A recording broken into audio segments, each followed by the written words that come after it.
हमारा प्रोग्राम का अंदाजा एक रिविजन में दिखाता हूं।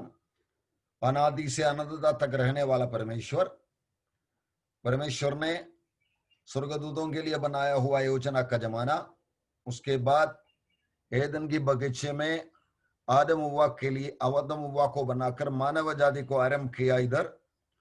लेकिन उन्होंने परमेश्वर का विश्वास करके ये शैतान की बातों को मानने के द्वारा गिरा दिया गया।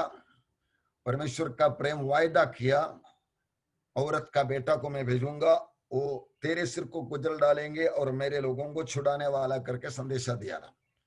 वो बातों को भविष्यवक्ताओं को भेजकर उधर से वो मसीहा आने तक याद दिलाते गया। लेकिन याद दिलाने का तरीका उन्होंने अलग अलग तरीके से किया। यूहन्ना का पहला अध्याय का 10, 11, 12 वचन में पढ़ सकते हैं। वो जगत में था, जगत ने उसको पहचाना नहीं। परमेश्वर मनुष्यों को अपने चुने हुए लोगों के द्वारा थोड़ी सी और स्वर्गदूतों के द्वारा भी बात करने वाला एक जमाना 2000 साल। लेकिन तब तक कलीसिया दुनिया का हालत बहुत बेकार हो गया था। एक बार परमेश्वर ने उनके बीच में जल प्रलय से मार डाला। बाद में बोला भूलो भलो, लेकिन तभी भी बलवा शुरू कर दिया जल प्रलय के बाद। और परमेश्वर ने उन्होंने बनाने के लिए तैयार किया बाबिल का गुम्मट को बनाने का बांधकाम, भाषा को बिगाड़ के खत्म कर दिया। इसी तरह फूलना फैलना पड़ा। उन दिनों में परमेश्वर एक व्यक्ति को देखा, अब्राहम, जो विश्वस्त था, इसलिए उनके साथ एक वाचा बांध के दुनिया को वापस आशीष लाने का उनकी प्रोजेक्ट में भागीदार होने के लिए बुलाया। अब्राहम के द्वारा आने वाला मसीहा आएगा और उनके द्वारा दुनिया को आशीष देगा करके। और ये अगला 2000 साल परमेश्वर एक गोत्र के द्वारा, अब्राहम की संतानों के द्वारा दुनिया से व्यवहार करते थे। दुनिया से क्या व्यवहार करना है आज देखने को नहीं मिलता। परमेश्वर यह है, हुआ परमेश्वर है जिन्होंने मुझे मिला है करके लोगों को मिलकर बातें बता रहे थे। और वो बातों को लिखवा कर रखकर आज हमें हाथ में मिला हुआ पुराना नियम की किताब उत्पत्ति से मलाकी तक हमको मिला। आगे जब उनकी पूर्णता आया, मूसा नबी के द्वारा आज्ञाएं लिखे दे दिया, उनका ग्रंथ भी तैयार हो गया, 39 बुक्स, 39 किताबें। और सारे वायदाओं को पूरा करके यीशु मसीह एक औरत का बेटा बनकर जन्म लेकर आया। वो लोग अपनी चाल चलन में फंसे हुए थे, अपने रास्ते पर फंसे हुए थे, उन्हें उससे मसीहा को पहचाना ही नहीं, आंखें बंद हो गया उनका। जैसा पाप का कवरिंग पहले 2000 साल में करता रहा, वैसा चलते रहता है। उसी के वास्ते उन्होंने अपना मसीहा को चिन्ह दिखाने के बाद, एविडेंस, सबूत दिखाने के बाद मार डालने के लिए जातीय सरकार की मदद लेके कर दिया। इसलिए परमेश्वर ने वो जात से व्यवहार करना बंद करके परमेश्वर का पुत्र यीशु को विश्वास करने वाला झुंड को इस्तेमाल करने के लिए एक नया ग्रुप को चुना, वो है कलीसिया। इधर इसराइलियों को छोड़ लेते हैं और कलीसिया को ले लेते हैं। कलीसिया का मतलब इतना ही है, अपना पुत्र प्रभु यीशु मसीह को मानने वाले लोग, जो कोई भी गोत्र का रहने दो, उनका नाम यहूदी भी नहीं है, जाति भी नहीं है, कलीसिया। ऐसा चलने वाला दिनों का अंतिम भाग में हम लोग इधर खड़ा है। ये 2000 साल के अंतिम भाग में हम लोग इधर ही हैं। इसके आगे होने वाला ये 7 साल इधर छोड़ दिया। इन लोगों से दोबारा व्यवहार करने के लिए परमेश्वर ने रख लिया बातें हैं। यही है आज से हमारा पढ़ाई का मुख्य विषय। 6वां अध्याय से 18 अध्याय तक की चर्चा इन लोगों से वापस लाने के लिए, उनके दिमाग को ठिकाने पर लाने के लिए परमेश्वर 7 और 7 और 7 21 बाधाओं से, एक्चुअली 21 नहीं है, 3 कम है, क्योंकि 7वां मुहर खोलेगा, उसके अंदर एक पैकेज का रूप में 7 मुहर बैठा हुआ है और 7 तुरहियां बैठा हुआ है। ये 7 तुरहियों में 7वां तुरही भूखेगा, उसके अंदर ये 7 कटोरा बैठा हुआ है। इस तरह की बाधाओं से परमेश्वर मनुष्य को अपना मसीहा को इनकार करने वाला दंड दिखा रहा, क्रोध का जमाना दिखा रहा है। मनुष्य मरना चाहोगे, दुनिया में आज तक आया नहीं हुआ परिस्थिति आने वाला। इसका चर्चा हम लोग दिन प्रतिदिन करते रहेंगे। 6 से 18 अध्याय तक का स्ट्रक्चर ऐसा है। यीशु मसीह को इनकार कर दिया लोगों को परमेश्वर का भटकने वाला, क्रोध दिखाने वाला दिन, शैतान को फ्री लाइसेंस देके उसका व्यक्ति मसीह विरोधी एंटी क्राइस्ट को राज्य करने के लिए अधिकार देने वाला वक्त, मनुष्य मरना चाहोगे लेकिन मरोगे नहीं, परमेश्वर क्रोध दिखाने वाला वक्त, उसके अंत में। इसके पहले हम देखा कलीसिया को लेकर प्रभु चले गया, उसके अंत में कलीसिया के साथ व्यवहार होते हुए बीच दिनों में कलीसिया को लेकर वापस आने वाला है, शैतान को बंदी बनाकर डालेंगे अगाध कुंड में और राज्य करने के लिए निकलने वाला। हम लोग इधर से शुरुआत हो रहा है, एक रिवीजन कर दिया। अभी हम लोग 6 से 18 अध्याय का ओपनिंग शुरुआत कर रहा है। इधर का मुख्य चर्चा विषय यही है, 7 मुखर खोलेंगे, उसके बाद 7 तुरहियां भूकेंगे, उसके बाद 7 कटोरा उमंडने वाला। ये सब एक एक करके अलग अलग तरीके से परमेश्वर का क्रोध। छठवां मुहर के बाद कुछ घटनाएं हैं, छठवां तुरही के बाद कुछ घटनाएं हैं, छठवां कटोरा उमंडने के बाद भी कुछ घटनाएं हैं, और इसके साथ प्रोग्राम पूरा खत्म हो जाता है, परमेश्वर का क्रोध खत्म हो जाते हैं।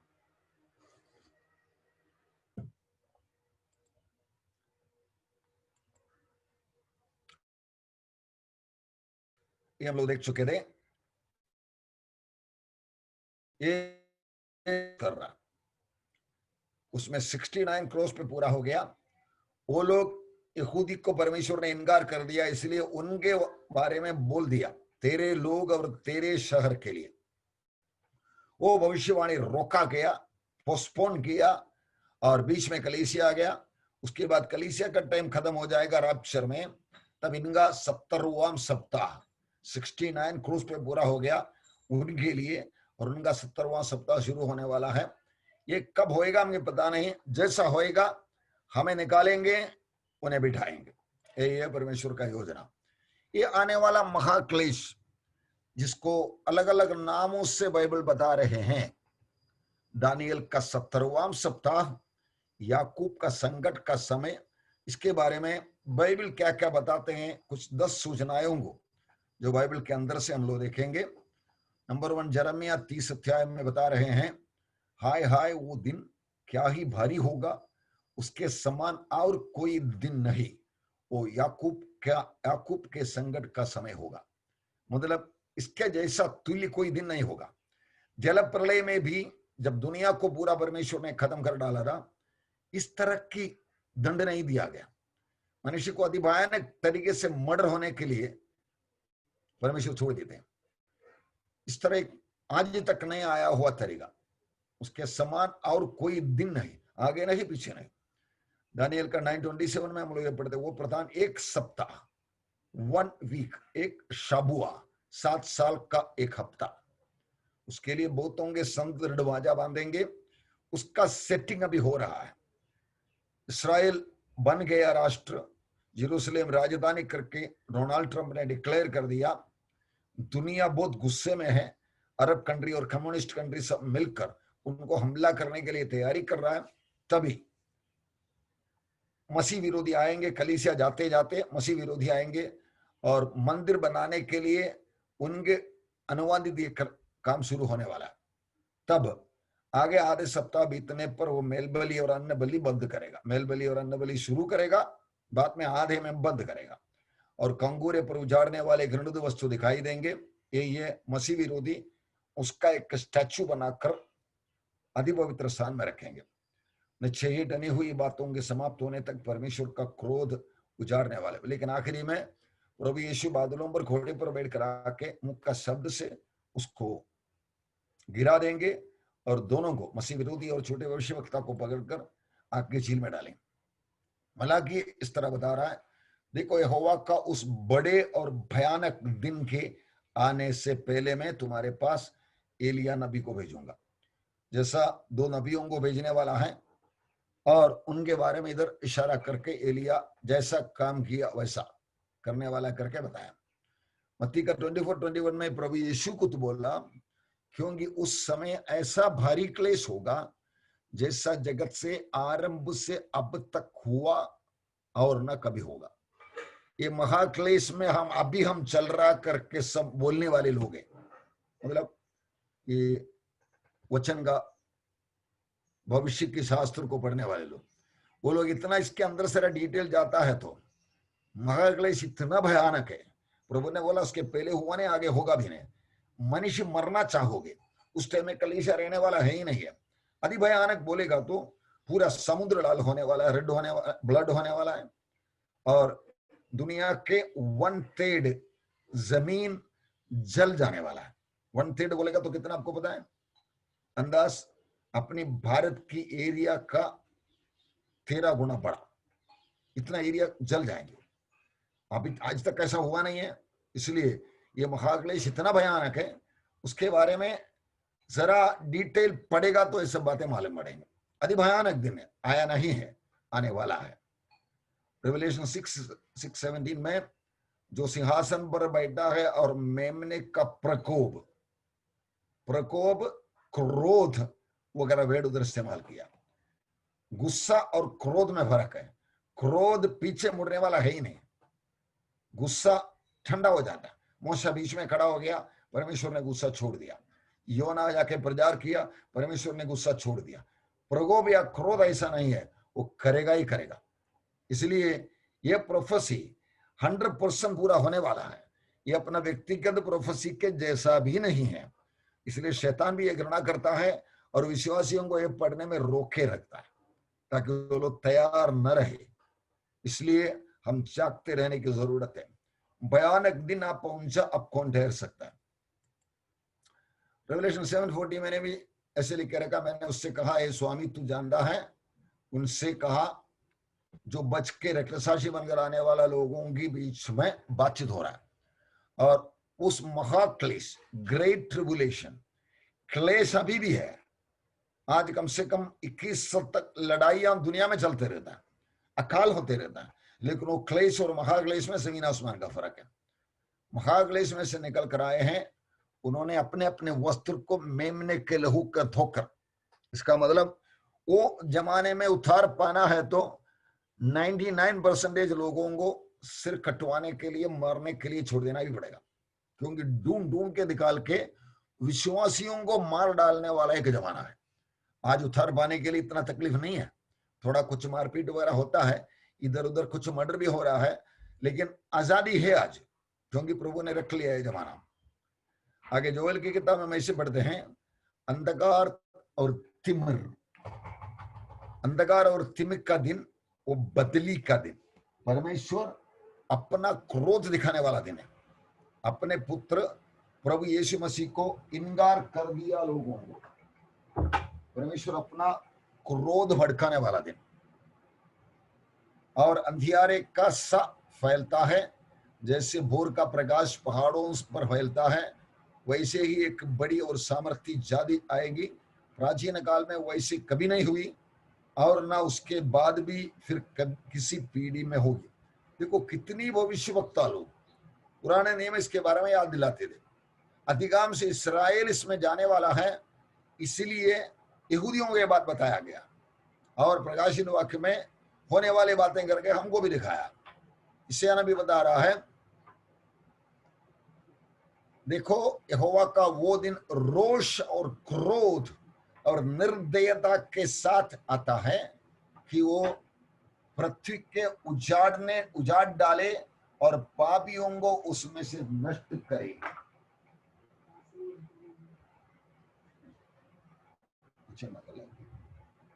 इसी तरह अलग अलग तरीके से वो दिन की भयानकता के बारे में बताया,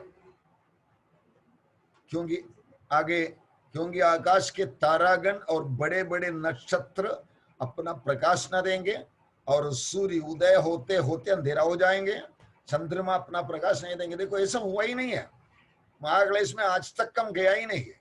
क्लेश का जमाना आने वाला है, अति भयानक है। 10वां पॉइंट, मैं जगत के लोगों को उनकी बुराई के कारण और दुष्टों को उनके अधर्म का दंड दूंगा। मैं अभिमानियों के अभिमान का नाश करूंगा और उपद्रव करने वालों का घमंड को तोड़ डालूंगा। परमेश्वर अपना ताकत दिखाने वाला वक्त है, ये अति भयानक दिन। आगे हम लोग 6वां अध्याय का पहला वचन में आ जाएंगे। फिर मैंने देखा कि मेम ने उन 7 मुहरों में से एक खोला। 7 मुहरों का किताब खोलने को लायक वत किया हुआ मेमना प्रभु यीशु आया है। वो यहूदा गोत्र का शेरे करके हम लोग सब 5 अध्याय में पढ़े थे। वो आके पहला मुहर खोल रहा है। एक्शन शुरू करने का पहले का तैयारी 4 और 5 अध्यायों में हमने देखा स्वर्ग का वातावरण। 6वां अध्याय में 7 मुहरों का ग्रंथ का एक मुहर खोल रहा है, दूसरा खोल रहा है, तीसरा खोल रहा है, ऐसा चलता है। और मैंने चारों प्राणियों में से एक का गर्जन का शब्द सुना, आ पहला मुहर खोल रहा है।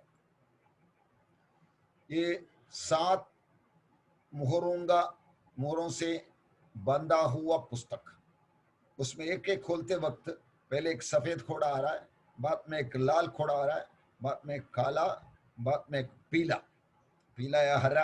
एक्चुअली ओरिजिनल भाषा में क्लोरो करके वर्ड लिखे रखा, उसका मतलब हरा ही है। और फिर बाद में रक्तसाक्षियों का देखेंगे और बड़ा भूकंप वगैरह सब आने वाला। 4 घोड़े वाले के पीछे ये 2 भी, इस तरह 6 बातें इसके पीछे होने वाला है। आज हम लोग 6वां अध्याय में इस थोड़ा कुछ इसके बारे में देखने वाला है। देखो, प्रभु यीशु के बारे में 19वां वचन में लिखे रखा, और उसके सिर पर बहुत से मुकुट है।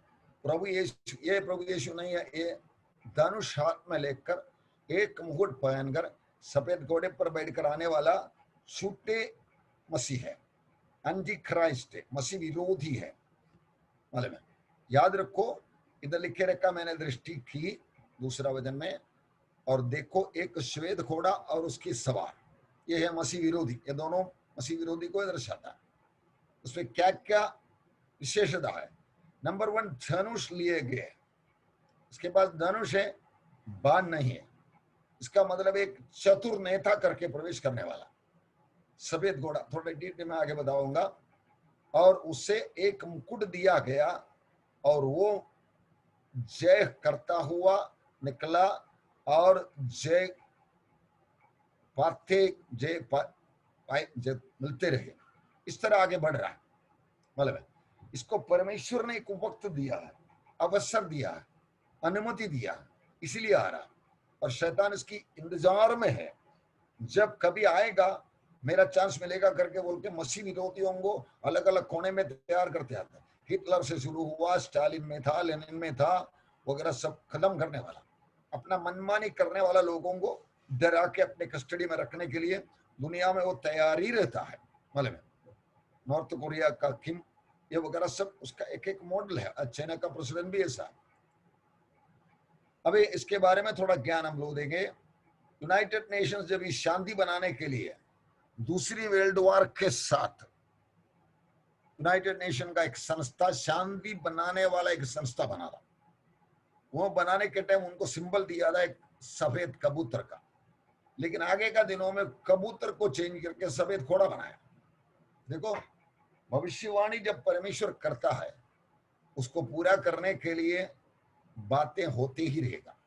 इसलिए हम लोग बाइबल की चश्मा पहन गए, होने वाला घटनाओं को, इतिहास को देखे रहेगा, हमको मालूम पड़ेंगे ये क्या चल रहा है। प्रभु यीशु की भाषा में बोलूं, तुमको परमेश्वर का आत्मा के रहस्य की बातें, परमेश्वर का भेद की बातें समझने के लिए वरदान मिला है। हर एक विश्वासी का आंखें खुला है, परमेश्वर क्या कर रहा है, दुनिया में चल रहा। दुनिया कुछ ना कुछ बोलते रहता है। कोरोना आ गया, कोरोना के बदले में वैक्सीन निकालेंगे, वो करेंगे, ये करेंगे, हम लोग मुंह का खोटा रखेंगे, वगैरह वगैरह सब। लेकिन क्यों आया, परमेश्वर क्या चाहता है करके समझने के लिए दिल दिखाने वाला केवल परमेश्वर का बच्चा है। आप याद रखो, आप परमेश्वर का चश्मा पहनेगा, आपको बातों को मालूम पड़ेंगे और आपको उसके बारे में डरने की जरूरत नहीं। आप परमेश्वर को डरेगा, आपको फिर इंसान को, बाधा को, मरीज को डरने की कोई जरूरत नहीं। आप उसको क्या करना है, कैसा पार करना, प्रभु आपको अगुवाई करते। इसके लिए हम चुना हुआ है। एक एम्ब्लेम जो सफेद कबूतर था, क्यों सफेद घोड़ा करके बदला? इसलिए कि भविष्यवाणी में ये हम लोग देखा है, सफेद घोड़ा आने वाला। भविष्यवाणी में इतिहास अस्ते अस्ते बन के आ रहे हैं। ये बात पक्का याद रखो। मसीह विरोधी, उसके बारे में प्रभु यीशु ने बोला हुआ यूहन्ना 5:43 में, मैं अपने पिता के नाम पे आया हूं और तुम मुझे ग्रहण नहीं करते। सबूत के साथ, चिन्ह चमत्कार करके, भविष्यवाणियों को पूरा करके प्रभु यीशु आया। लेकिन यहूदी लोग उनकी मनमानी में दबे रहने के वास्ते, वो जो बोलता सुनने वाला नहीं है मसीहा करके सोचकर उनके ऊपर दोष लगाने के लिए मेहनत करते गया, इसीलिए उनका आंखें अंधा हो गया। यदि अन्य कोई अपने ही नाम में आए तो उसे ग्रहण कर लेंगे। मालूम है, मसीह विरोधी का इंतजार में है इस्राएल। एक बार बिल क्लिंटन, अमेरिका का पुराना प्रेसिडेंट, विजिटिंग करने के लिए आया था। वो लोग को लगा कि ये मंदिर बनाने के लिए परमिशन देगा, तो बिल क्लिंटन यूनिवर्सल लीडर करके चिल्ला रहा है। मतलब कोई अपना मंदिर बना के दे दिया, उसको मान लेगा, ये है हमारा मसीहा। इसलिए उसी के इंतजार में यहूदी अपना वंश परंपरा को बैठे हुए। ये आने वाला नेता मसीह विरोधी, उसके बारे में दानियल ने इस तरह बोला, उसकी चतुराई के कारण उसका छल सफल होगा और वो मन में फूलकर निडर रहते हुए बहुत लोगों का नाश करेगा। वो सब हकीमों के हकीम के विरुद्ध भी खड़ा होगा, परंतु अंत को वो किसी के हाथ से बिना मार खाए टूट जाएगा। उसको प्रभु यीशु मसीह अपना मुंह का वचन से बोलकर, आसमान से आते वक्त घोड़े में बैठकर बोलकर उसको सीधा आग की झील में गिरा देगा। ऐसा होने वाला है। ये मसीह विरोधी आया, उसका पहला फोटो ये है वगैरह करके इधर उधर से खबर आएगा तो नहीं, वो ऐसा प्रकट होगा ही नहीं। प्रकट होना है तो क्या क्या होना है? दूसरा थिस्सलुनीके का दूसरा अध्याय में हम ऐसे पढ़ते हैं, तुम उस वस्तु को जानते हो जो उसे अभी भी रोक रहा है कि वो अपने ही समय में प्रकट होगा, क्योंकि अधर्म का भेद अभी भी कार्य करता है। हमने देखा था 19 तक लोग आज मैं हूं मसीह करके घूमने वाला, उनके चेले लोग है, पर अभी एक रोकने वाला और जब तक को दूर ना हो जाए रोके रहेगा। पवित्र आत्मा दुनिया में है, कलीसिया को बना रहा है। एक काम के बीच में मसीह विरोधी को, शैतान की एजेंट को अंदर आना मना है। इसलिए वो इंतजार में बैठा है कब ये धरती का नमक, जगत का ज्योति चले जाएगा। शैतान इंतजार में है, उसके आगे क्या षड्यंत्र बता के आना वो तैयारी में है। मतलब दुनिया का उसकी कस्टडी में रहने वाला प्रेसिडेंट, प्राइम मिनिस्टर, राजा लोग वगैरह वगैरह किसी को पता नहीं है ऐसा एक घटना होने वाला करके। परमेश्वर अपना भक्तों को उठा कर लेके जाने वाला करके कोई आइडिया है, लेकिन शैतान को 100% पता है, इसलिए वो तैयारी में भी है। मतलब तब वो अधर्मी प्रकट होगा जिसे प्रभु यीशु अपने मुंह की भूख से मार डालेगा और अपने आगमन में के तेज में भस्म कर डालेगा। वो प्रकट भी होगा, उसके बाद उसको 7 साल के बाद खत्म भी कर डालेंगे। 6:3-4 जब उसने दूसरा मोहर खोला, पहला मोहर खोला, आ रहा है सफेद घोड़े पर बैठा, धनुष हाथ में लेकर, चतुराई से लड़कर लीडरशिप लेने वाला मसीह विरोधी एंटी क्राइस्ट। और उसके बाद अगला मुहर खोला तो आ रहा है एक लाल घोड़ा। उसने दूसरा मुहर खोली तो मैंने दूसरे प्राणी से ये कहते सुना, आ। फिर एक और घोड़ा निकला जो लाल रंग का था, उसके सवार को ये अधिकार दिया गया कि पृथ्वी से मेल उठा ले, शांति गायब भी हो जाए, अशांति फैलते रहेंगे, ताकि लोग एक दूसरे के वध करें, और उसे एक बड़ी तलवार दी गई। आपको मालूम है आज दुनिया में 2019 का रिकॉर्ड में 14 राष्ट्रों में लड़ाई, युद्ध चल रहा है, वार चल रहा है। Actual states of war, Syria, Turkey, Saudi Arabia, Qatar, UAE, Russia, USA, Iran, कुछ ना कुछ तरीके से लड़ाई चालू है, मिलिट्री फाइटिंग चालू है। लेकिन वो दिन आएगा इससे अधिक भयानक रहेगा। मालूम है प्रतिपल से मेल उठा लेगा, इसका क्लाइमैक्स, इसका फाइनल वो होने वाला है। ऐसा लोग मक्खी के जैसा मरते भी रहेंगे। याद रखो, इस तरह की बात आने वाला। ये दूसरा घोड़ा का प्रवेश में वही होने वाला है, यूनिवर्सल वॉरफेयर बढ़ते बढ़ते जाएंगे, हर कोने कोने पे राष्ट्र राष्ट्र के बीच में लड़ते रहेंगे। यीशु मसीह ने बोला चोर चोरी करने, हत्या करने, नाश करने के लिए आता है, और जीवन देने वाला प्रभु यीशु को इनकार कर दिया लोगों को। उनका इंतजार का मसीहा के तरफ से मिलने वाला गिफ्ट है वार, लड़ाई, मृत्यु, बीमारी, प्लेग, ऐसे सब कुछ। उसका 5 और 6 में बढ़ते बढ़ते जब उसने तीसरी मुहर खोली, पहले सफेद घोड़ा आया, बाद में लाल घोड़ा लड़ाई वाला आया। जब तीसरी मुहर खोली तो मैंने तीसरी प्राणी को ये कहते सुना, आ। मैंने दृष्टि की और देखो एक काला घोड़ा, और उसके सवार के हाथ में एक तराजू है। ये तराजू ये दिखा रहा है खाना वगैरह सब नाप के देने वाला, रेशनिंग। वो दिनों में दुनिया में होने वाला एक हालत का चित्रीकरण तीरों तस्वीर में मैंने डाला है। छठवां वचन हम ऐसे पढ़ते हैं, और मैंने उन चारों प्राणियों के बीच में से एक शब्द ये कहते सुना, दिनार का सेर भर गेहूं और दिनार का 3 सेर जौ। 1 किलो, इसका मतलब बताएगा तो एक दिन का पूरा काम करेगा तो 1 किलो गेहूं मिलेंगे, इतना अकाल गिरेंगे। इसलिए अकाल इस तरह बढ़ने वाला है, खाने को आइटम है ही नहीं होगा, क्योंकि लड़ाई करने वाला सैनिकों के लिए पूरा खाना डाइवर्ट हो जाएगा। इसी तरह एक वर्ष में जब ये दुनिया अकाल में पड़ा है, आगे लिखे रखा तेल और दाखरस को हानि न करना। बड़े बड़े लोग ये सबका तैयारी में करोड़ों करोड़ों जमा करके रखा भी है नाले में। बिलो पॉवर्टी लाइन, गरीबी रेखा के नीचे 8-9 करोड़ तक लोग हैं आज। उनका नंबर बढ़ते बढ़ते जाएगा। अमीर एक तरफ से बच के रहेंगे, गरीब गरीब होते रहेंगे। आज वो सिस्टम चल रहा है। अपने भारत में एक नजर मारो, क्या चल रहा है। अमीर अमीर बन गया जा रहा है, गरीब गरीब बन के जा रहा है। ये हालत वो दिन में क्लाइमैक्स में आ जाएगा, रिचेस्ट लोग। इसलिए तेल और दाखरस जब खाने को नहीं है, इनको तेल और दाखरस की कोई चिंता है ही नहीं है, लेकिन इनको है, उनके पास वो होगा, उसको नाश न करना करके बोला तो ये लोग संभाल के रखने वाला है।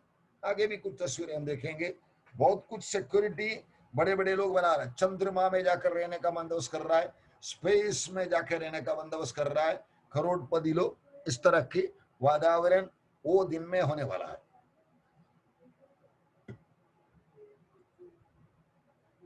वो दिन का अकाल का एक नशा आज ये तस्वीर से मिल सकती। देखो ये आज की बात है, वो दिन कैसा होगा। अगला घोड़ा आ रहा है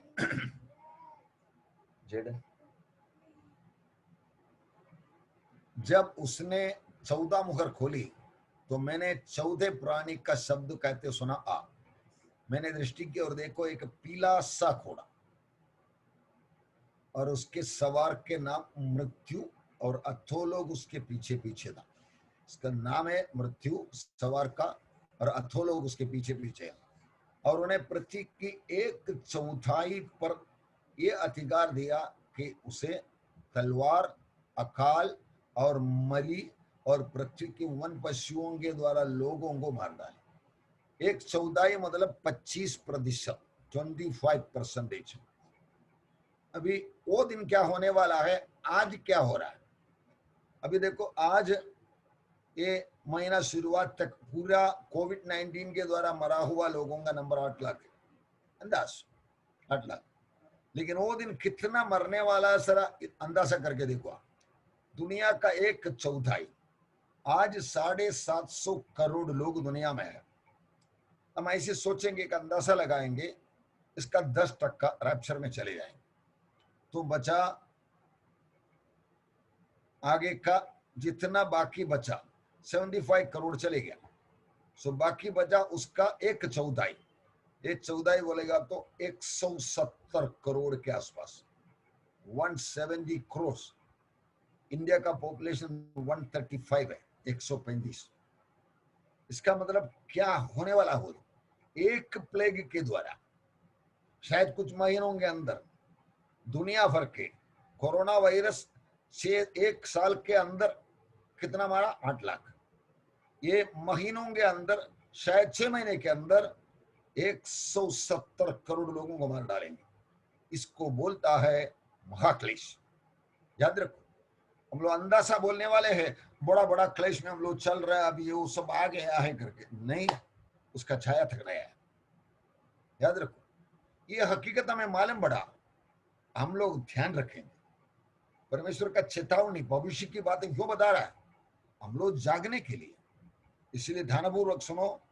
ये सुनने से आपको रोकने वाला परिस्थिति शैतान खड़ा करेंगे, आपको नींद लाएंगे, इधर उधर का अर्जन लाएंगे। उधर एक शादी का प्रोग्राम में जाना पड़ा, इसका क्लास अटेंड करने को नहीं हुआ, नहीं तो मोबाइल बंद करके आप चालू है करके दिखाने के बाद अंदर बैठ के कुछ ना कुछ करते रहेंगे। ये सब उसकी षड्यंत्र की कहानी है। अब कलीसिया में इतने महीने से जूम में प्रोग्राम चला रहा है, उनको बताते रहता है आपका पर्दा हटाओ और सामने आ जाओ, क्योंकि पर्दे के पीछे बैठ के कुछ भी कर सकता है ना, अपने घर में बैठ के। परमेश्वर के सामने आने का तो परमेश्वर एक आखिरी वक्त दे रहा है, इसलिए जागो और जगाओ। अपना जाने का दिन देख दरवाजे पे आ गया। प्रभु यीशु इन बातों के बारे में बताया हुआ। उस समय कुछ लोग आप पहुंचे और उसने गलीलियों की चर्चा करने लगे, जिनका लहू पिलातुस ने उनकी बलिदानों के साथ मिलाया था। प्रभु यीशु इन बातों को बताकर एक सबक सिखा रहा है। जब कोविड-19 ने इतना लोगों को 8 लाख लोगों को मार डाला, एक ट्रेलर, एक मूवी का जो ओरिजिनल मूवी आ रहा है, 3-4 मिनट का एक ट्रेलर, मैं कभी रेवलेशन क्लास के बारे में 5-5 मिनट का ट्रेलर बना के भेजता ताकि लोगों को पता लगे क्या क्या सीखने वाला करके। उसी तरह कोविड-19 जो 8 लाख लोगों को मार डाला, एक ट्रेलर है, ओरिजिनल आ रहा है। प्रभु यीशु ने बोला, गलीलियों की चर्चा करने लगे, जिनका लहू पिलातुस ने उन्हीं के बलिदानों के साथ मिलाया। प्रभु उनके बारे में बता रहा है, ये सुन। उसने उनसे उत्तर में कहा, क्या तुम समझते हैं कि गलीली और ये गलीली और सब गलीलियों से अधिक पापी थे कि उन पर ऐसी विपत्ति पड़ी? मैं तुमसे कहता हूं, नहीं, पर यदि तुम मन न फिराओगे तो तुम सब भी इसी रीति से नष्ट हो जाओगे। ये बात हम इसमें जरा कन्वर्ट करके देखो। क्या ये 8 लाख लोग कोविड-19 के द्वारा मरा और हम जो जिंदा है, हम उनसे अच्छे थे? नहीं, बिल्कुल नहीं। परमेश्वर ने जब नाम निकाला, नंबर निकाला, उनका नंबर लग गया, हम भी उसी कैटेगरी के हैं। संभाल। हम 9 भाई लोग थे, भाई बहन, उसमें से बीच वाले जो आंध्र प्रदेश में सेवकाई करते थे, उसको रास्ते पे ऑन द वे एक्सपायर हो गया। उसका डेड बॉडी केरला तक लाने के लिए बहुत मेहनत उठाना पड़ा। इसलिए हम सबको मालूम पड़ा किसी का भी नंबर नेक्स्ट आ सकता है। मेरा बुलाने का या मैं दुनिया से निकल जाने की बात की इंतजार करने वाला व्यक्ति सचमुच आशीषित है। इसी तरह दूसरे एक बात का भी प्रभु ने बताया, क्या तुम समझते हैं कि 18 जनवर जिन पर शीलो का गुम्मट गिरा था वे बुरे थे? नहीं, तुम भी ऐसा ही है। लेकिन परमेश्वर ने चुन के इन लोगों को लिया करके एक पढ़ाई दे रहा। हम सीधा कोड़ों में आ जाएंगे। पहला सफेद खोड़ा, फिर रेड वन, फिर ब्लैक वन और फिर ग्रीन वन।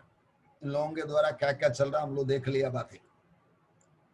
9-10 से जब उसने 5वीं मुहर खोली तो मैंने वेदी के नीचे उनके प्राणों को देखा, जो परमेश्वर के वचन के कारण और उस गवाही के कारण जो उन्होंने दी थी, वध किए गए लोगों के प्राणों को देखा। तस्वीर देख लो। स्वर्ग में बैठकर टोटल प्रोग्राम का, धरती में होने वाली बातें, स्वर्ग में होने वाली बातों, ये जिस बातों को हमें समझना है, यूहन्ना को दिखा रहा, यूहन्ना हमारे लिए लिख रहा है। यही बात है, याद रखो। ये 4 खोड़ों को आने के बाद 4 मुहर खोला, 1 पहला मुहर, दूसरा मुहर, तीसरा मुहर, 14 मुहर। जब 5वां मुहर खोला, 7 मुहर वाला किताब का एक एक करके मुहर खोल रहा है। जब 5वां खोला, क्या देख रहा है? एक वेदी देखा, उसके अंदर परमेश्वर का वचन के कारण और गवाही के कारण रक्तसाक्षी हुआ, वध किया गया लोगों की प्राणों को देखा, सोल्स। उन्होंने बड़े शब्द से पुकार कर कहा, हे स्वामी, हे पवित्र और सत्विक, तू कब तक न्याय न करेगा। इनको मर्डर किया गया शुरुआत के दिनों में, महाक्लेश का शुरुआत के दिनों में, महीनों में, सालों में मर्डर किया हुआ लोगों की आत्मा है। और पृथ्वी के रहने वालों से हमारा लहू का बदला कब तक न लेगा, ये लोगों पूछ रहा है। आपको मालूम है कलीसिया का जमाना कुछ अलग है, ये कलीसिया का बाद में हो गए, इसलिए वो लोग पुराना नियम के जैसा हमारे खून का बदला कब लेगा करके पूछने वाला। नया नियम का पैटर्न ऐसा नहीं है, दुश्मन के लिए भी प्रार्थना करो, सुबह सताने वाले को आशीष दे। मतलब कलीसिया का जमाना जो आज हम खड़ा है एक अनोखा जमाना है। और यीशु की भाषा में बोले, यूहन्ना बपतिस्मा दाता औरतों से जन्मा हुआ लोगों से सबसे श्रेष्ठ है, लेकिन स्वर्ग राज्य का एक व्यक्ति यूहन्ना से बड़ा है। यह जमाना ऐसा सुंदर जमाना है, याद रखो, ये खत्म होएगा। आज सुनने के बाद भी ना मानने वाले लोगों पर भी ये विपत्ति आने वाला। वध किए हुए लोगों के प्राणों को वेदी के बीच में देखा। ये कौन हो सकता है? ये पहली लौट, मतलब 7 साल की घटना शुरू हो रहा है, रैप्चर हो गया, उसके पीछे 1 2 3 4 घोड़ा आ गया। इतने जल्दी मन फिराने वाला कौन कौन है? वो लोग के बारे में लूका का सुसमाचार में प्रभु यीशु ने एक चेतावनी दिया था, उठा लिया जाएगा लोगों का, बंधुओं और दोस्तों को जो सुना था पर माना नहीं था। याद रखो, आज उस सुसमाचार ना सुनने वालों को भी ना मानने वालों को भी बोलने की जरूरत इसलिए है, और सही ज्ञान से बोलना है, सही ताकत से बोलना है। घर में कोई है, पप्पा है, मम्मी है, भाई है, बहन है, बच्चे हैं, बोल बेटे आज रैप्चर होएगा तो मैं जाने वाला, तू संभालेगा नहीं है तो तू आने वाला नहीं है। ये बात बताने का जवाबदारी उन्होंने हमको दे दिया। याद रखो ये बात, मतलब यीशु मसीह ने बोला वो बातों को देखेंगे। तो देखो लूका का 17 का 34 से 37। मैं तुमसे कहता हूं उस रात को 2 मनुष्य खाट पर होंगे, एक ले लिया जाएगा और दूसरा छोड़ दिया जाएगा। पति पत्नी सो रहा है, अनेक नहीं तो ज्यादा से ज्यादा घरों में इस तरह की कुछ ना कुछ घटना होगा। 2 स्त्रियां एक साथ चक्की पीसती रहेंगी, एक ले ली जाएंगी और दूसरी छोड़ दी जाएंगी। 2 जन खेत में होंगे, एक ले लिया जाएगा और एक छोड़ दिया जाएगा। 34 35 36 का अंदर ये लिखे रखा। इसका मतलब दुनिया में झटका है। शायद ऐसा कोई घर ना होगा जिधर 1 या 2 नहीं बचा। वो लोग सुना था लेकिन माना नहीं था। तू तेरा चर्च में जाना भाई, हमको तकलीफ मत दे, ऐसा बोलने वाला नामदारी मसीह को काफी मिलेगा। तू अपना धर्म छोड़ के मसीह धर्म में गया ना, तू हमको क्यों तंग कर रहा, जाना, ऐसा बोलने वाला काफी लोग रोने को शुरू करने वाला भी। इसलिए आज हमारा ड्यूटी क्या है?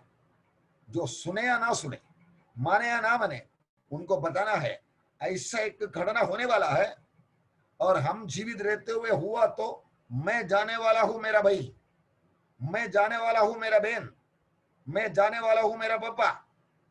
आप अगर दोबारा मुझे मिलना है तो याद रखो, आपको ऐसी हालत में लाके खड़ा करेंगे, आपको रोज का रोटी खाने के लिए दुकान से नहीं मिलेंगे, चावल नहीं मिलेंगे, गेहूं नहीं मिलेंगे, क्योंकि लेना है तो नंबर लेना पड़ेगा। नंबर लेगा तो 100% पक्का आप नरक में जाएंगे। ये बात आज हम नहीं बोलेगा तो हम अपने घर वालों के खिलाफ, हमारे दोस्तों के खिलाफ, हमारे मेहमानों के खिलाफ अपराध कर रहा है। इसीलिए हम पढ़ रहे हैं बातें। हम आज ठेकेदार लोग हैं, जवाबदार लोग हम ही हैं, कलीसिया ही है। ये बात में वो जमाने में जब भी काम होने वाला है तब हम लोग नहीं रहेंगे, लेकिन तब रहने वाला लोगों का दिमाग खुलना है तो आज हम लोग बोला वचन या बोया हुआ बीज उनके जिंदगी में कार्य करने वाला। याद रखिए बात। अब ये लोग जब रोते थे उनमें से हर एक को श्वेत वस्त्र दिया गया और उनसे कहा गया कि और थोड़े देर तक विश्राम करो, जब तक तुम्हारे संगी दास और भाई जो तुम्हारे समान वध होने वाले हैं उनके भी गिनती पूरा होती है। मतलब जब ये आत्माओं को देखा तब रैक्टसाक्षी बनते रहता, लोग पकड़ाए जाते रहता। कुछ लोग भागने को कोशिश करेंगे जिंदगी बचाने के लिए एंटी क्राइस्ट के, लेकिन ढूंढ ढूंढ के निकालते मारते रहे। एक तो मसीह विरोधी का नंबर ले लो, यीशु को छोड़ दो, न ये तो यीशु को पकड़े रहो, मर जाओ। ये वो दिन का कॉल है। मालूम है, ये शुद्ध मरमल इसलिए दिया, उन्होंने किया हुआ सैक्रिफाइस का तोहफा करके दिया, प्रतिफल करके दिया। ये 19 का 8 में लिखे रखा। उसको शुद्ध और चमत्कार महीन मलमल पहनने का अधिकार दिया गया, क्योंकि उस महीन मलमल का अर्थ पवित्र लोगों के धर्म का काम है।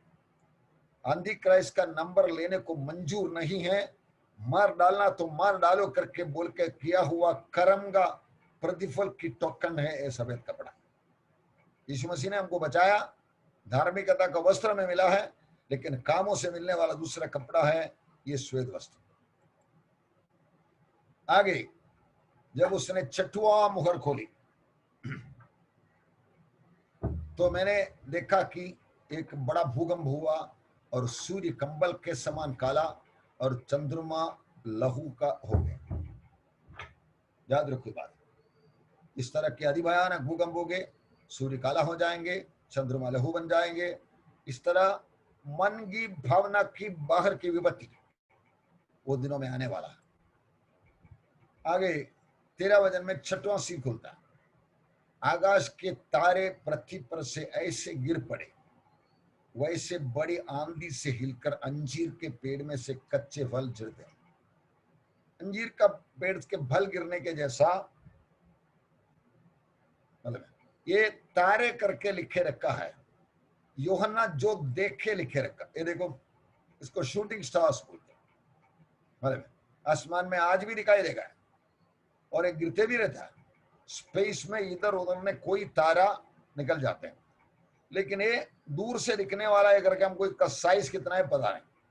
लेकिन आपको मालूम है दुनिया में छोटी छोटी आइटम 5 किलोमीटर का 10 किलोमीटर का वगैरह सब कभी पहुंचता है, उसको एस्टेरॉइड बोलते हैं। टाइनी प्लांट, छोटे ग्रह या मेथियोस, बिग रॉक्स, कुछ 500 मीटर का 1 किलोमीटर का इतना बड़ा, ये काफी जगह पे गिरा है। पुराना नियम में प्रभु यीशु परमेश्वर ने इसको इस्तेमाल कर यहूदियों का लड़ाई में मदद किया था। याद रखिए बात। फिर जब वो इस्राएलियों के सामने से भागकर बेथेरोन की उतराई पर आए, तब उसको पहुंचने तक यहोवा ने आकाश से बड़े बड़े पत्थर उन पर बरसाए और वे मर गए और ओलों से मारे गए। उनकी गिनती इस्राएलियों के तलवार से मारे हुए, परमेश्वर ऊपर से ओलों को भेजकर मार डाला। तो ये आइटम है मेटियोर या एस्टेरॉइड्स। मतलब जड्जस की किताब में लिखे रखा है, योशुआ की किताब में लिखे रखा है, जड्जस की किताब में आकाश की ओर से भी लड़ाई हुई, वरन तारों ने अपने अपने मंडल से सीसराक से लड़ाई। मतलब गॉड कैन सेंड इट। वो क्या आइटम है, इस तरह के आइटम को परमेश्वर रिडायरेक्ट करेंगे। अब इसके बारे में थोड़ा जानकारी मैं आपको देना चाहता हूँ। ये अपना सौरमंडल की सूरज है और तीसरा नंबर हमारा धरती है ये, और 4 मास है। ये 4 और 5 मास और जुपिटर के बीच में एक बेल्ट है, एस्टेरॉइड बेल्ट बोलता है। इधर छोटे बड़े 1 किलोमीटर, आधा किलोमीटर, 5 किलोमीटर का पहाड़ी आम का एक बहुत बड़ा झुंड घूम रहा है। देख लो, नासा की तरफ से वाला सब मिलने वाला फोटो है। स्टार्स, इसको जब गिरते देखा, यूहन्ना देखा तो तारा गिरा करके लगा। ये कोई सूरज के जैसा बड़ा तारा नहीं है, छोटे छोटे टुकड़े आइटम, 1 किलोमीटर, 5 किलोमीटर, 10 किलोमीटर वगैरह वगैरह का आइटम गिरते रहता है।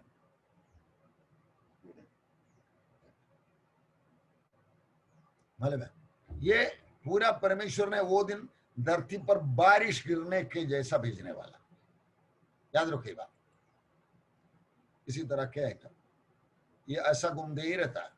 जैसे ये सब प्लैनेट्स घूमते रहता है, इसके बीच में का आइटम इसको धरती में पहुंचाने वाला है ताकि तारा गिरे जैसा। एक रशिया की साइबेरिया में गिरा था, उसका एक्चुअल फोटो है, इतना एरिया में गिरा था, ये मकान को इतना तोड़ डाला था। पहले रशिया वाला सोचा अमेरिका ने कुछ मिसाइल भेजा करके, लेकिन बाद में मालूम पड़ा मिला हुआ आइटम को भी मिला। इसका मतलब परमेश्वर का वचन में लिखे रखा हुआ बातों को भरोसा दिलाने के लिए परमेश्वर उसका सबूत भी पीछे पीछे पेश कर रहा है। याद रखो। अगला, आकाश ऐसा सरक गया कि पत्थर लपेटने के सरक जाता है और हर एक पहाड़ और टापू अपने अपने स्थान से ढल गया। अति भयानक भूकंप दुनिया में आज आया ही नहीं है, इसी तरह का आने वाला। 15-17 तब पृथ्वी के राजा और प्रधान और सरदार और धनवान और सामर्थी लोग और हर एक दास और हर एक स्वतंत्र पहाड़ों की खोहों में और चट्टानों में जा छिपे। आपको मालूम है आज इसी का बहुत कुछ बना के रखा है, मैं तस्वीर दिखाऊंगा आपको, मालूम है, क्योंकि विपत्ति आने वाला है, मुसीबत समस्या बढ़ेगा करके साइंटिफिक वर्ल्ड को, वैज्ञानिक मंडल को पता है, क्योंकि वो लोग का दिमाग से भी ये आने वाला पत्थर वगैरह गिरने वाला वो सब पता है, इसलिए वो लोग अपना तैयारी करते हैं। मालूम है रैप्चर में एक प्लेन का पायलट जाएगा, क्या होने वाला है, एक्सीडेंट होने वाला है, पायलट है ही नहीं, प्लेन जाके घुसेंगे। आपको मालूम है कुछ प्लेन कंपनीज पायलट को अपॉइंट करने के टाइम ये कंडीशन रखा है, उनमें से एक अगर मसीह है तो को पायलट मसीह नहीं होना है। देखो अपना प्लेन बचने दो, जाने वाला जाने दो, मतलब दुनिया को पता है, याद रखिए बात। और पहाड़ों और चट्टानों से कहने लगे हम पर गिर पड़ो और हमें उसके मुंह से जो सिंहासन पर बैठा है और मेमने का प्रकोप से छिपा ले। आसमानी मंडल में परमेश्वर का महिमा भी दिखाई देगा, वो देखने टाइम लोग डरते भी होंगे, क्योंकि उनके प्रकोप का भयानक दिन आ पहुंचा है, अब खून ठहर सकता है।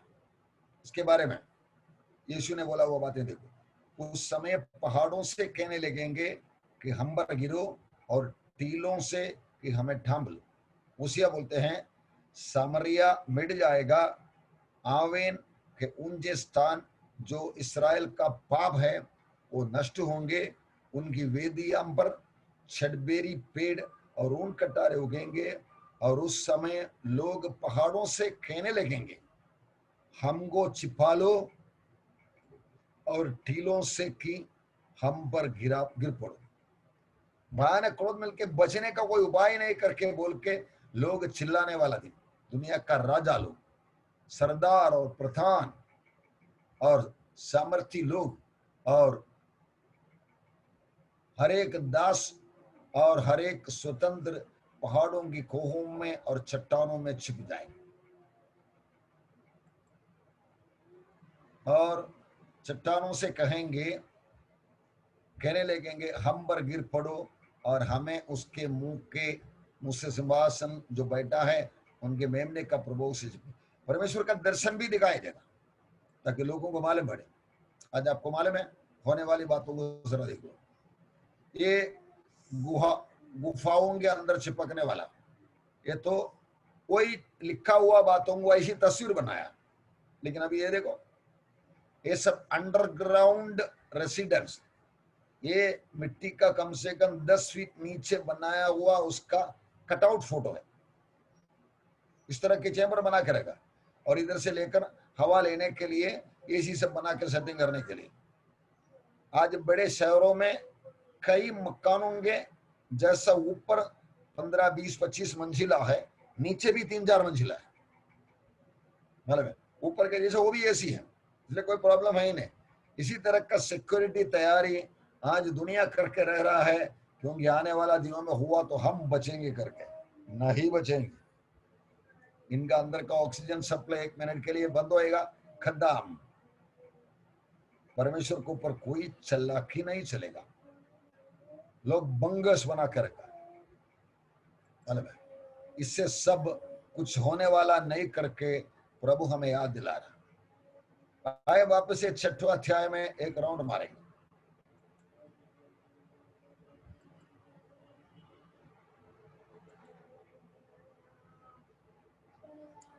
इतनी बातें 6ठवें अध्याय में हम लोग देख चुके हैं। हम लोग प्रवेश कर रहा है ये जमाने का शुरुआत। मुहर, किताब का मुहर खोल रहा है, एक एक करके हम लोग देखा।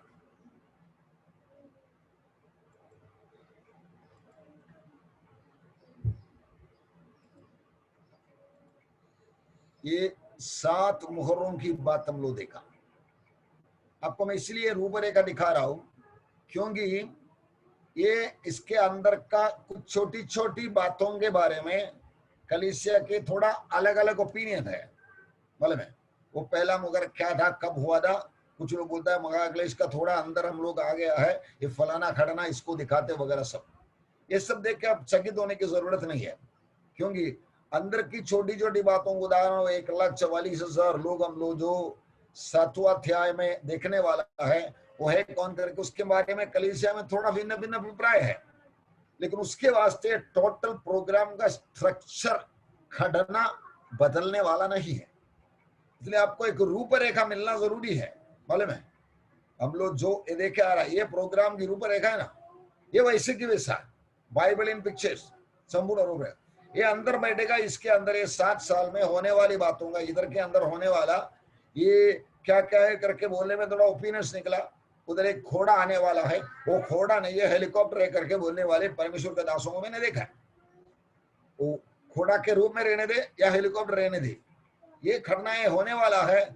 इसलिए शुरुआत से अंत तक क्या क्या होने वाला है, ये बात आपके दिमाग में बिठाने के लिए बार बार इसका जनरल स्ट्रक्चर में आपको दिखा रहा हूं। मतलब ये परमेश्वर का प्रोग्राम का बड़े काम का अंदर का 7 साल का जो होने वाला 6 से 18 अध्याय का जमाना है, मसीह विरोधी राज्य करने वाला। उसके बाद का आगे का इधर से इधर भी है। ये पूरा स्ट्रक्चर आपके अंदर बैठने थी ताकि आपको इधर उधर का थोड़ा क्लैरिटी ना मिले चलेगा। टोटल स्ट्रक्चर मुझे पता है, शुरुआत क्या है, आज क्या चल रहा है, अंत क्या होने वाला, इतना पता है। इसलिए पढ़ते रहेगा, जैसा पढ़ते पढ़ते आपको ज्यादा क्लैरिटी मिलेगा। मैं पिछले 10-11 साल से एक क्लास ले रहा हूं। मेरा पहले जमाने का शकीना प्रोग्राम की क्लास में बैठा हुआ एक लड़की ने मुझे दोबारा एक बार सालों के बाद क्लास में बैठा, बोला पास्टर आप अभी सिखा रहा बहुत कुछ अलग है, इसका आधा भी हमको समझा नहीं था, बोला भी नहीं था आपने। क्योंकि जैसा मैं उतर रहा हूं इसके बारे में जांच पड़ताल कर रहा हूं। यीशु मसीह की भाषा में बोलेगा तो मांगो बोलने वाला एक ग्रुप, उसका एक कदम आगे ढूंढो करके बोलने वाला दूसरा ग्रुप, उसके आगे खटखटाओ बोलने वाला तीसरा ग्रुप। दूसरी दृष्टांत के रूप में बोला 30% फल लाया, 60% फल लाया, 100% फल लाया। इसका मतलब आप जितना चाहते हैं, जितना अंदर उतरता है, परमेश्वर उतना आपको समझाएगा। आप जो प्रतिफल पाने वाला है वो आपकी मेहनत के ऊपर है। आप जो अनंत जीवन में प्रवेश करने वाला है वो प्रभु यीशु का मेहनत के ऊपर है।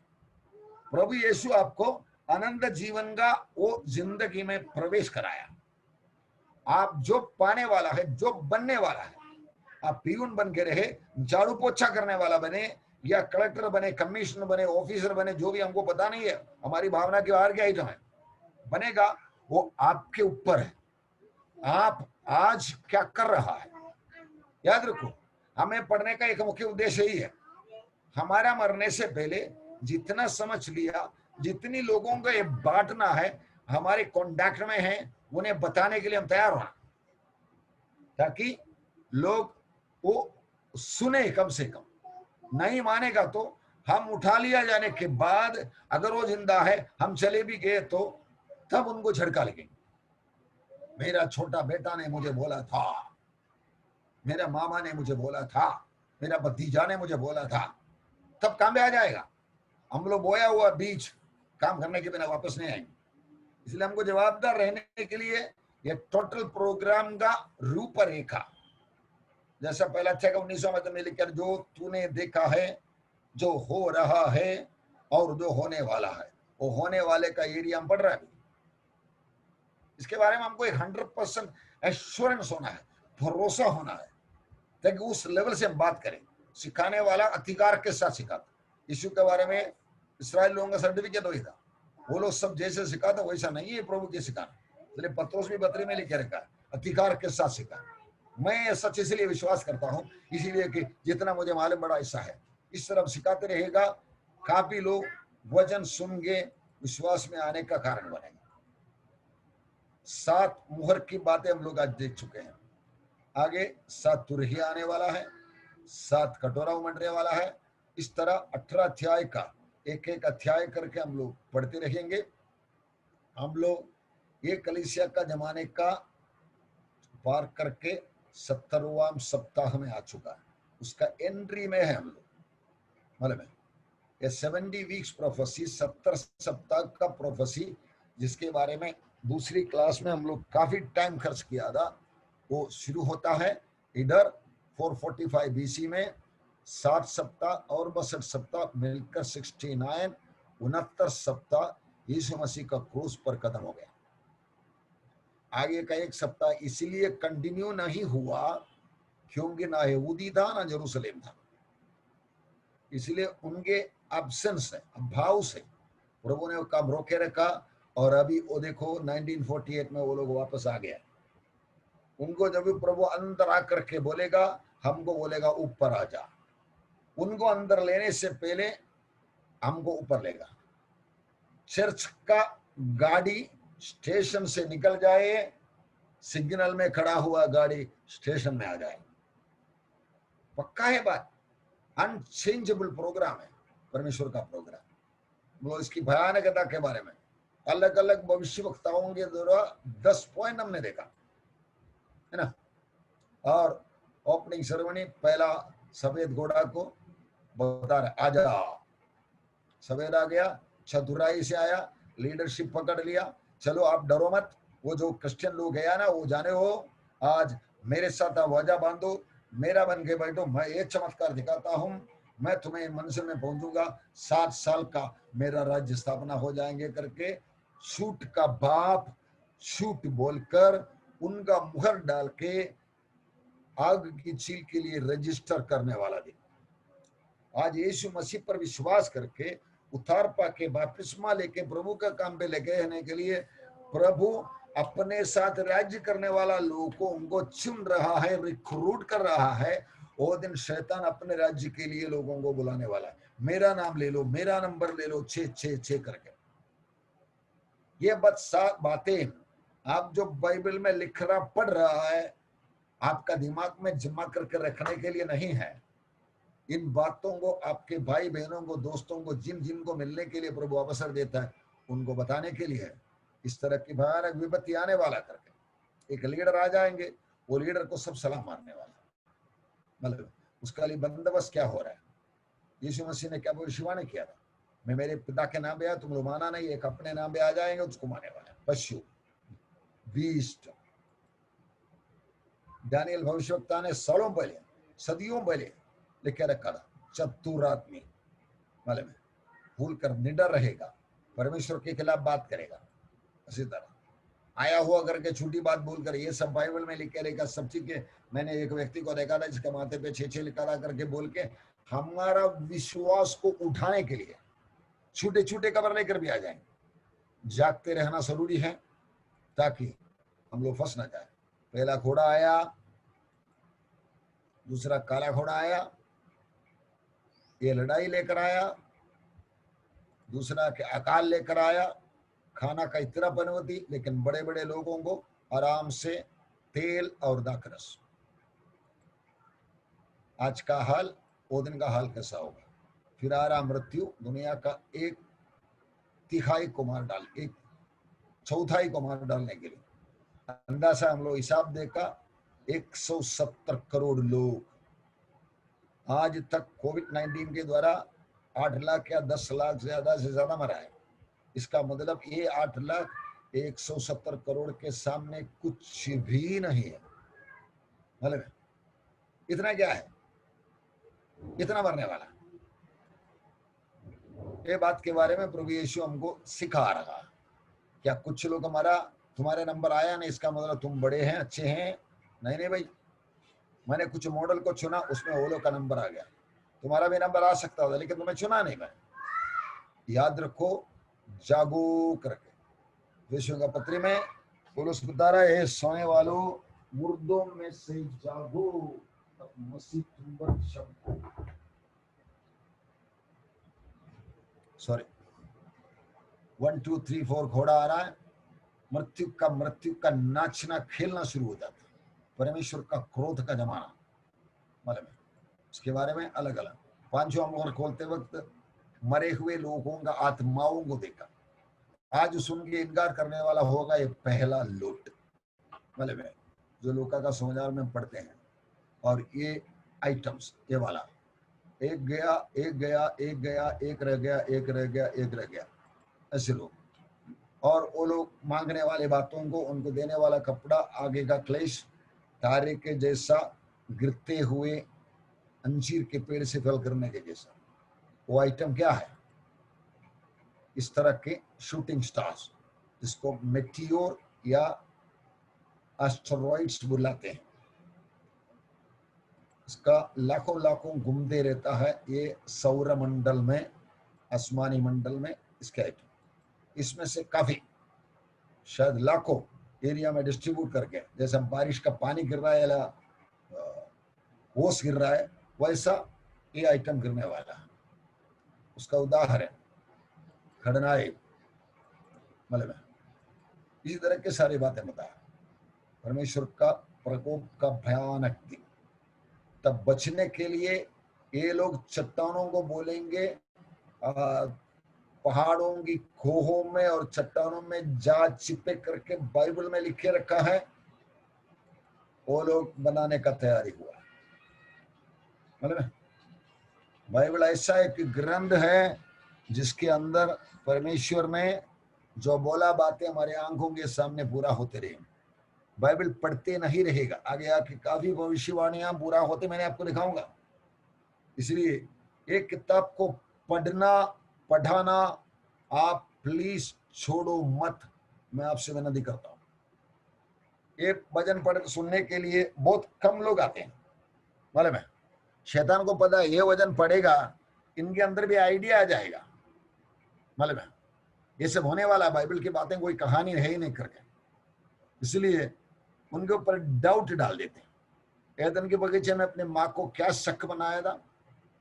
क्या सचमुच परमेश्वर ने बोला कुछ वृक्ष का फल खाने का नहीं? हाँ बोला है, भले बुरे का याद पहचान के वृक्ष का फल खाने का नहीं। नहीं नहीं नहीं, डायलॉग में घुस गया और अपना मम्मी फंस गया।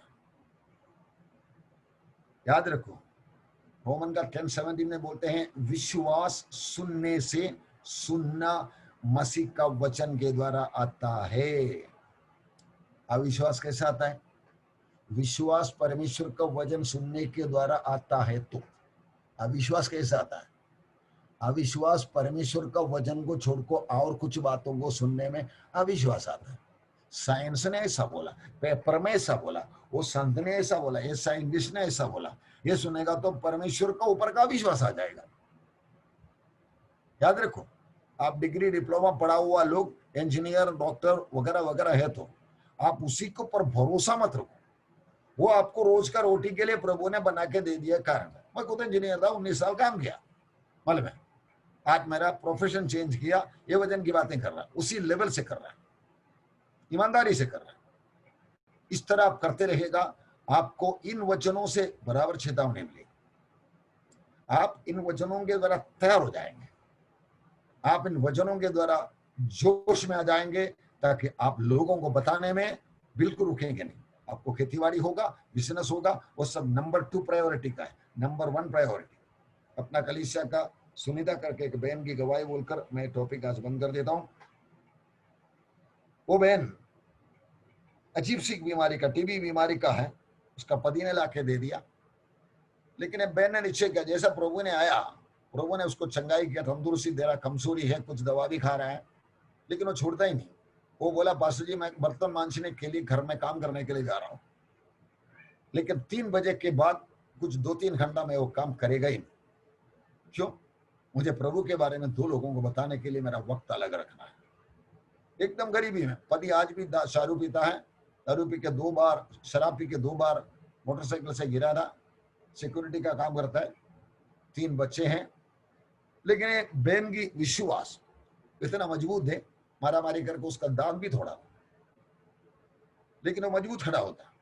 एक बार गवर्नमेंट हॉस्पिटल में उसका दवा देने के लिए इन लोगों को, सब ऐसे बीमार लोगों को, टीबी वाले को सब बुलाया था। वो डॉक्टर बैठा हुआ था, उनसे पूछा आपका मुंह में इतना चमक रहा है क्यों? ये लोग सब ऐसी उदासी मरने जैसा बैठा है आप?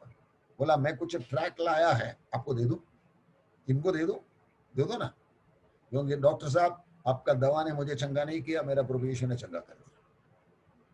देखो, इस तरह की गवाही बोलने के लिए आपको मिलने वाला वक्त है आपका खेती का, आपका बिजनेस का, आपका नौकरी का 1000 गुना बड़ा का। एक चांस मिलेगा तो खो मत, चाहे आपको ऑफिसर को, चाहे आपका नीचे काम करने वाले को, पड़ोसी को, को पैसेंजर को, साथ सवारी करने वाले को बताने का वक्त मिला, बीज बो जाओ, उनके लिए प्रार्थना करो, प्रभु जवाब देंगे, काफी लोगों को नरक की दंड से बचाकर स्वर्ग में लाएंगे। इसके लिए आपको तैयारी करने के लिए यीशु मसीह की भाषा में, अगर तुम मेरे वचन में बने रहोगे तो सचमुच मेरे चेले बनोगे, जॉन 8:31। सत्य को जानोगे, सत्य तुम्हें स्वतंत्र करोगे। वचन में बने रहकर, सत्य को जानकर, सत्य स्वतंत्र करने वाला रास्ते पर आपको जाना है। परमेश्वर आपको इन वचनों से आशीष दे। आइए हम प्रार्थना करें। अबा पिता, हम आपका धन्यवाद करते हैं, स्तुति करते हैं, और एक दिन आपके वचन की पढ़ाई में बैठने के लिए थोड़े ही लोग हैं प्रभु, आपने अनुमति दिया, अवसर दिया, दिल लगा के दिया, इनके अंदर आप ऐसे बोझ डाले, खास करके झारखंड से रहने वाले इन लोगों को झारखंड देश के बारे में एक बोझ डाले, कुछ लोगों को छुड़ाने का, कुछ लोगों को परमेश्वर का वचन का ज्ञान सिखाने का, चेले बनाने का काम मेरा है। ऐसे एक समर्पण का दिल ये मेरे सुनने वाला भाई बहनों पर डाल दी, उन्हीं को आगे अगुवाई करने के लिए बारना परिवार को संभाले, बुद्धि और ज्ञान और पवित्र आत्मा का वरदानों से भर के आगे चला दे। वो देश इनके द्वारा, इनके हाथों में, इनकी शिक्षाओं के द्वारा, चेले बनकर आने वाला लोगों की परिश्रम और प्रार्थना के द्वारा आशीषित होने दे। झारखंड का हाल बदलने दे, इंडिया का हाल बदलने दे। धन्यवाद परमेश्वर, आज का अच्छा वक्त के लिए धन्यवाद। हम सबको और एक बार आपके चरणों पर समर्पण करते हैं। ये प्रार्थना प्रभु यीशु का नाम ले करता पिता परमेश्वर, आमीन।